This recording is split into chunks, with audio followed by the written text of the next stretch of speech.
Hello friends, welcome to my channel AI Vision. In this channel, we are exploring state-of-the-art technology, artificial intelligence, and its applications in various areas.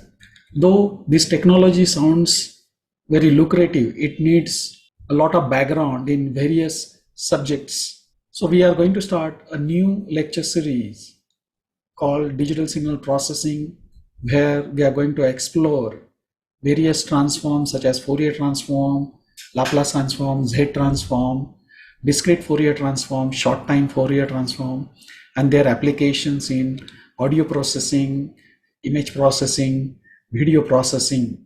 We are also going to look into the design of digital systems such as FIR and IR filters, their architectures, and various problems associated with the algorithmic development.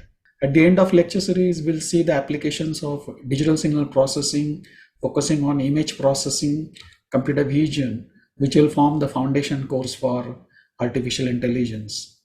So I hope this will help all the students and professionals as well implementing their applications as a student project as well as real life applications for developing various products.